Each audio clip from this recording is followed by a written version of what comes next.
Went on a fishing trip to the West Coast with my son and his wife. They said, "Go walk around Tofino for a bit, Dad. You'll love it." When I came back to the marina, the boat was gone. My wallet was gone. My phone was gone. They left me on Vancouver Island with nothing but the jacket on my back. But what they didn't count on was this. An old carpenter always knows how to build something from nothing. And when I found my way back, I brought the whole storm with me. They saw me in the evening news. If this story moves you, stay with me until the end. I'm sitting in a plastic chair at the RCMP detachment in Tofino, British Columbia. The room smells like old coffee and wet boots.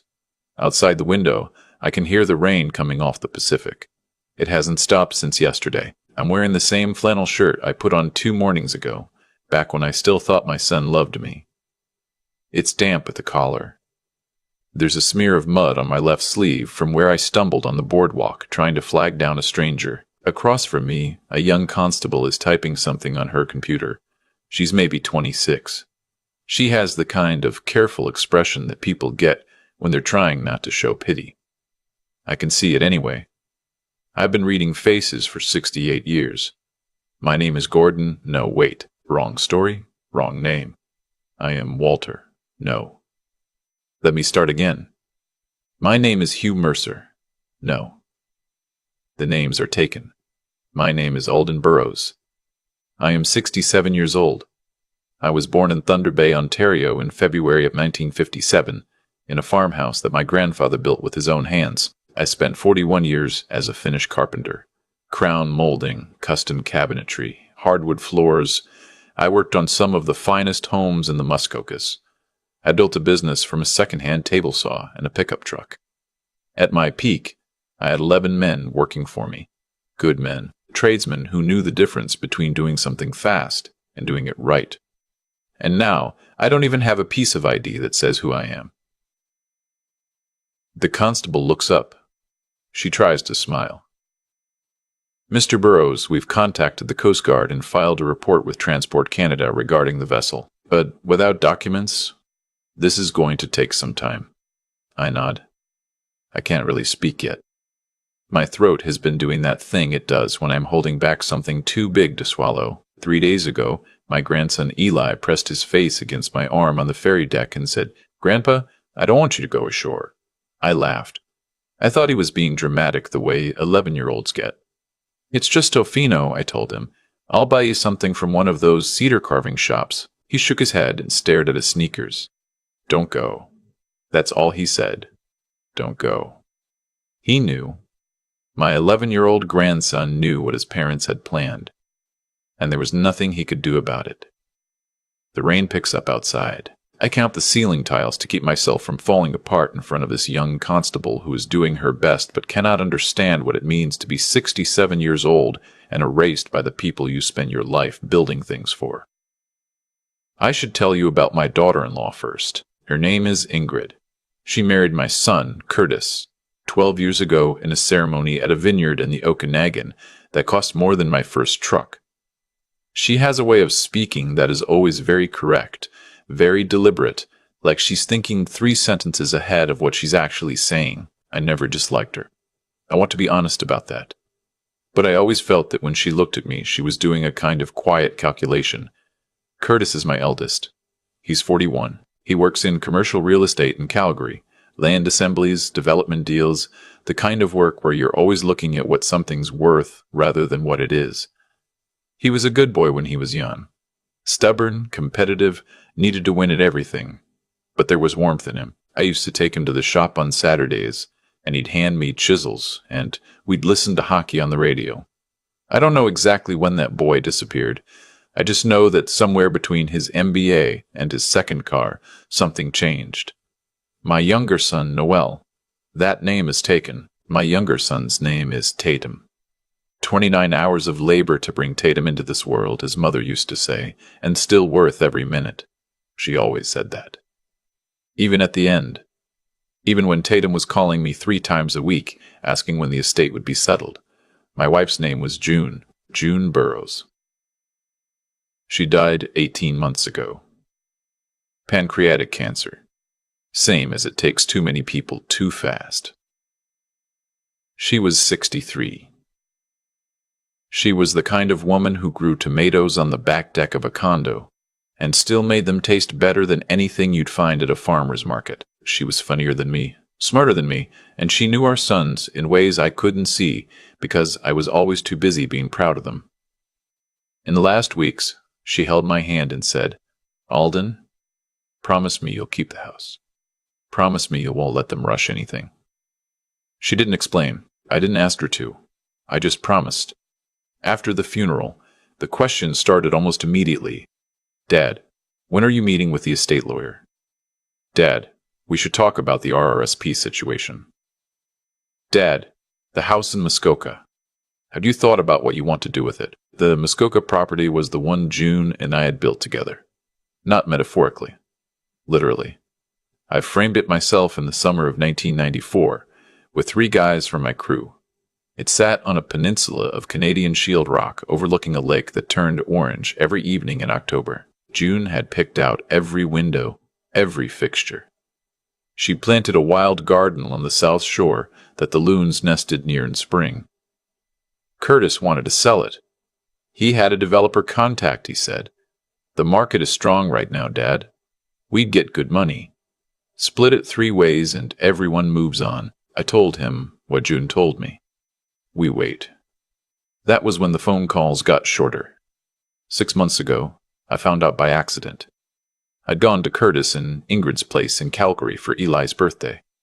They'd moved from the interior the year before, chasing a bigger market. I went to use the washroom, and on my way back I stopped in the hallway because I could hear them in the kitchen, voices low and careful. "Curtis was saying the HELOC is coming due in December, Ingrid. That's $380,000. If the property doesn't move before spring, we lose the margin on the Douglasdale deal, and that's everything we've built."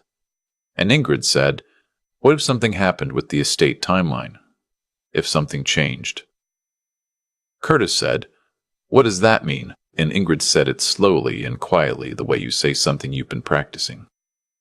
"What if your father wasn't the one managing it anymore?" There was a silence. Then Curtis said her name like a warning. "Ingrid." She didn't say anything else, but it wasn't the silence of someone who'd been corrected. It was the silence of someone who was patient. I stood in that hallway for a long time.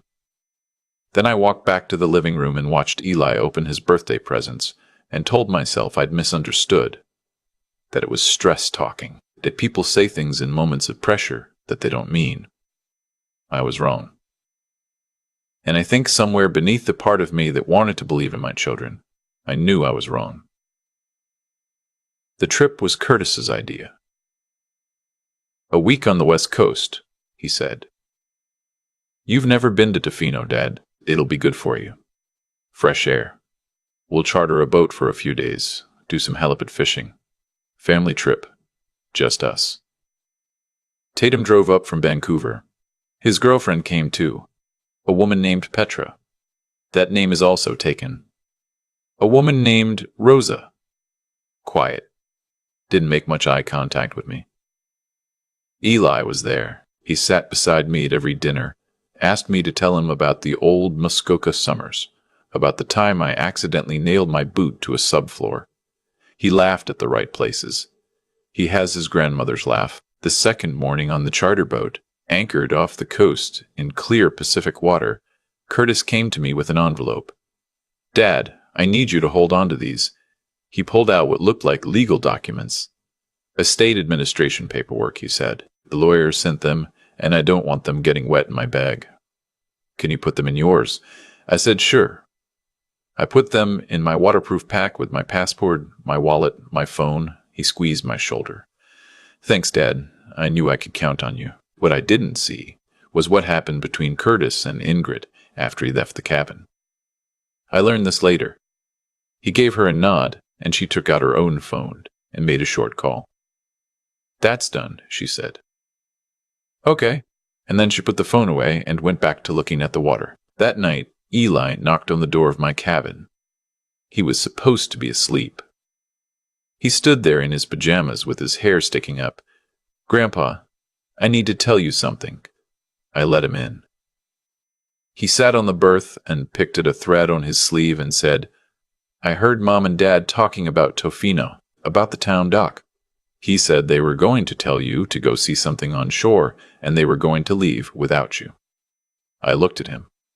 I thought about how 11-year-olds sometimes get things wrong. I thought about misheard conversations, about context. I told him it was probably just grown-up talk he didn't understand. I gave him a glass of water. I walked him back to his cabin. On the way back, Ingrid opened the door. She looked at Eli and her expression was flat. Come in. He went past her. She looked at me and said, sorry for the disruption, and shut the door. I lay awake until 3 a.m. The next day, the captain anchored near the town dock at Tofino. We were having breakfast when Ingrid said, Alden, you should go walk around the village a bit. There's a wonderful First Nations art gallery near the main street. You love that kind of thing. Curtis nodded. Yeah, Dad. Go stretch your legs. We'll stay on board, get Eli settled for his nap. We'll be here when you get back. Tatum said nothing. He was looking at his coffee cup. Ingrid said, leave your pack here. No point carrying all that weight in the rain. She said it so practically, so reasonably. The rain had just started. My pack was heavy. She was right that the strap was bothering my shoulder. I left it on the bunk. I took $20 cash from my wallet. I remember exactly a 10 and 2 fives. And my reading glasses, and I walked down the gangway. I know what you're thinking. I know. Believe me. I have asked myself the same question every hour since then, but when it's your son, when it's the boy you taught to hammer a nail straight, you don't think in terms of schemes. You think in terms of coffee and wet pavement and whether the gallery opens at 9 or 10. I found the gallery. It was beautiful. Cedar panels, argillite carvings, prints from Haida artists. I spent maybe 40 minutes inside. I bought a small print, a raven, folded in brown paper. Then I walked back toward the dock. The boat was not there. I stood at the end of the dock for a long moment. The rain was heavier now. I thought, wrong dock. I walked to the next one, then the next. Then I stood on the main dock and looked out at the water, and I saw maybe 400 meters out, a white charter boat moving southwest. I could read the name on the hull. Pacific Cairn. That was ours. I will not tell you that I ran. I am 67, with a right knee that has had 2 surgeries, but I walked as fast as I have ever walked, and I shouted and I waved, and the boat kept moving. On the rear deck, I saw a small figure. Dark hair, pajamas still, standing at the railing. Eli. He raised one hand toward me. I raised mine back.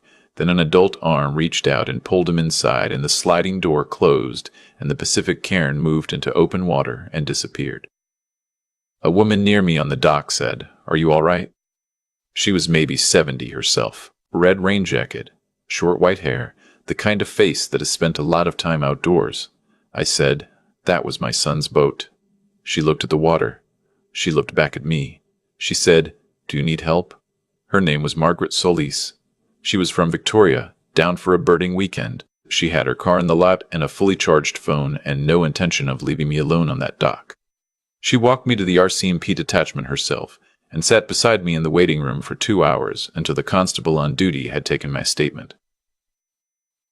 That was yesterday. Now it's this morning, and the rain is still going, and I have no documents, no phone, no money, no way to prove I am who I say I am.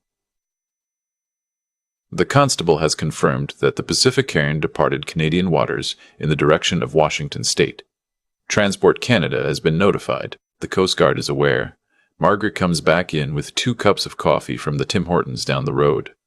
She puts one in front of me without asking. I don't thank her yet because I still can't speak without my voice doing something I don't want it to do in public.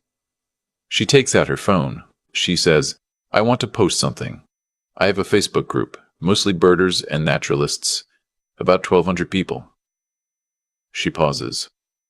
Someone might know something or someone. And people should know what happened here. I look at my hands. The knuckles are carpenter's knuckles, thick and a little crooked from years of work. I'd built houses with these hands. I built a deck once in November in snow because the family needed it done before Christmas. I put a new kitchen into a women's shelter in Sudbury and didn't charge them $1.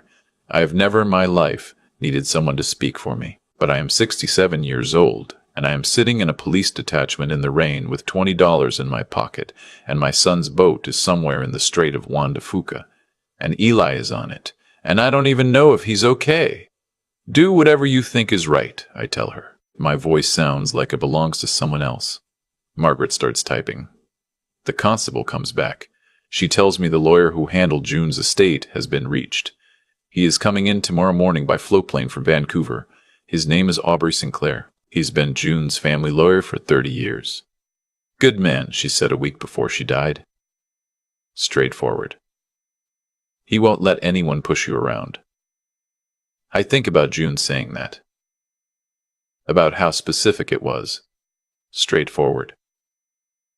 Won't let anyone push you around, like she was describing someone she'd already chosen for a particular job. I asked the constable if I can use the station phone. She says yes. I try to call my old business partner, Lauren McKay, in Huntsville. He picks up on the second ring because Lauren has always picked up on the second ring for 40 years, rain or shine or deer season. Alden. His voice doesn't change. He just says my name like he already knew something was wrong, the way old friends sometimes do. Tell me. I tell him. All of it. He listens without interrupting. When I finish, he says, What do you need? Just to hear a voice I trust, I say. You've got it, he says. And Alden. You know what June would say right now. I know. Get up. Don't give them the satisfaction. She was smarter than both of us, Lauren says. By the next morning, Margaret's post has been shared 900 times. She shows me on her phone, sitting at the Tim's again with more coffee and a breakfast sandwich she insisted on buying. The comments are coming from all over BC, from Alberta, from Ontario, people who've had similar things happen. People who are furious on my behalf. People asking for names. People calling their own MPs. A local journalist from a Tofino weekly calls the detachment. Then CBC Radio, Vancouver. Then a freelance reporter from the Globe and Mail who happened to be in Euclid doing a piece on coastal erosion and pivots completely when she hears the story. By noon, I am sitting in front of the camera. I am not a man who speaks easily in public. I am a carpenter. I express myself in joinery and sight lines, and the particular satisfaction of a corner that meets at a perfect 90. But I sit down and I tell the truth, and I say it plainly because that is the only thing June ever asked me to do. Tell the truth plainly. Don't dress it up. The CBC piece airs that evening at 6.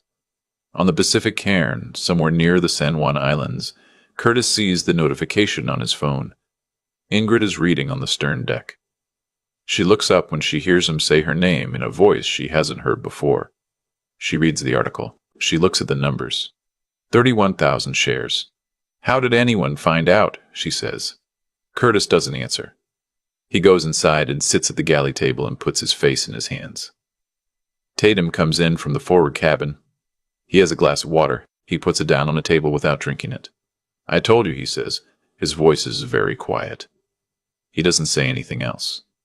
In his bunk, Eli takes out the old flip phone that his grandmother gave him 2 years ago before she died. She'd said, Eli, this is just between us, for emergencies. He'd asked what counted as an emergency.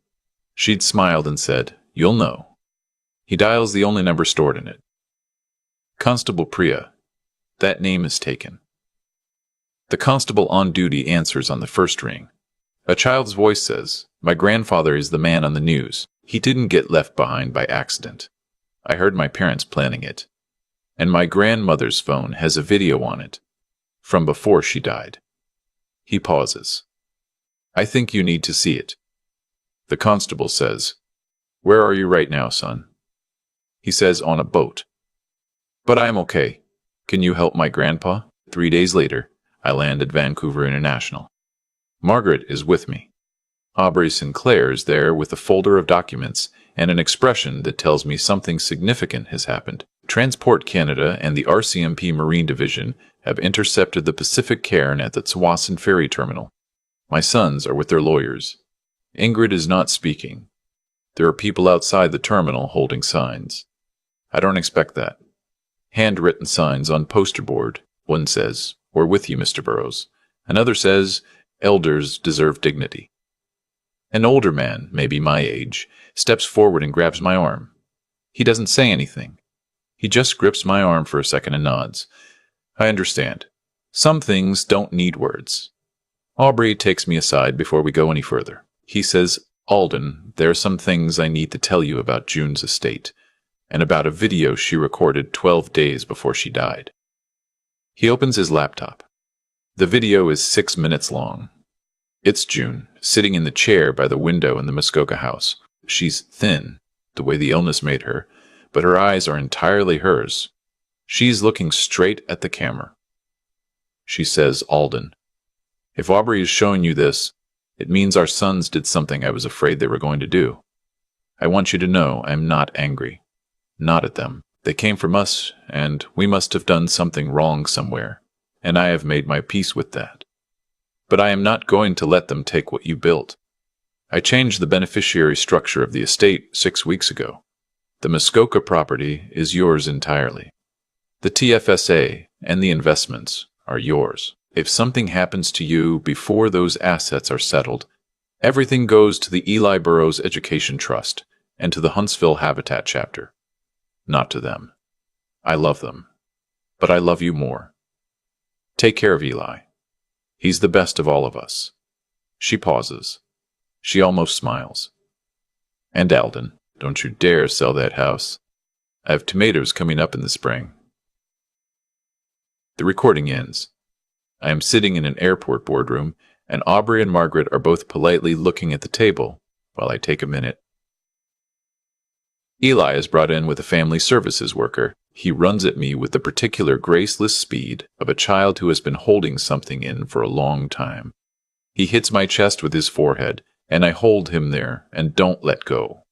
He smells like kid shampoo and boat diesel, and he is shaking. "Grandpa, I'm sorry I called. I called the police from the boat. I told them everything." "I know," I say. "I know you did. I heard Dad and Ingrid planning it 2 weeks before we left. I didn't know what to do. I didn't know if you'd believe me." "I believe you," I say.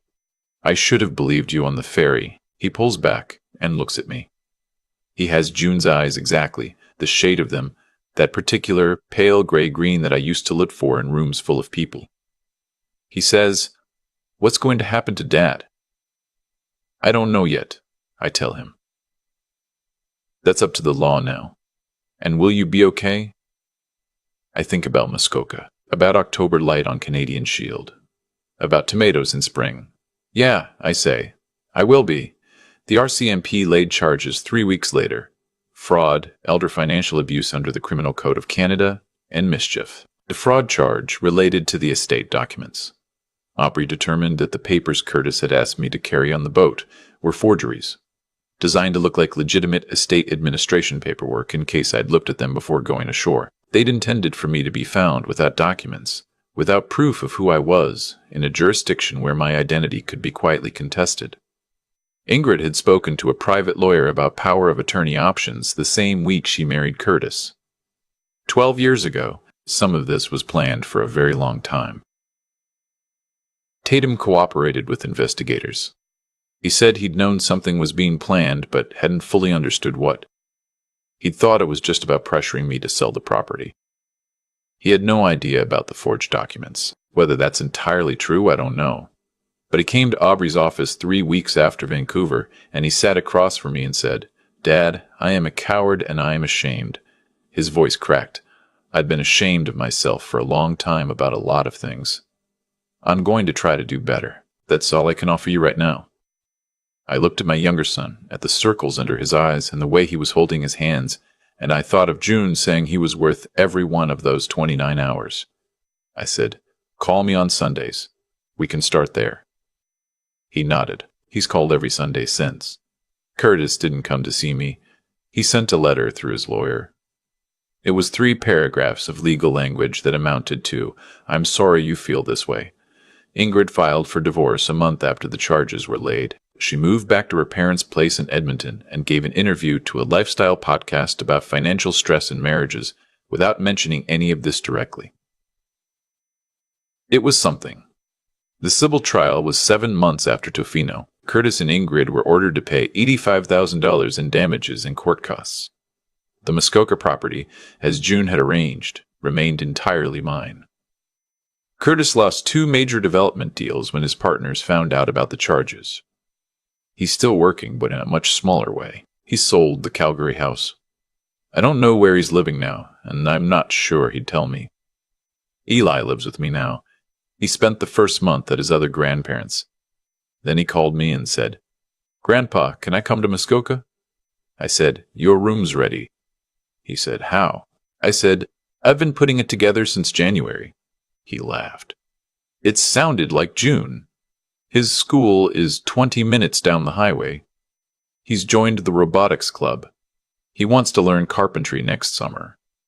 I told him we'll start with a birdhouse and work up from there. He said, "Grandma said you'd say that.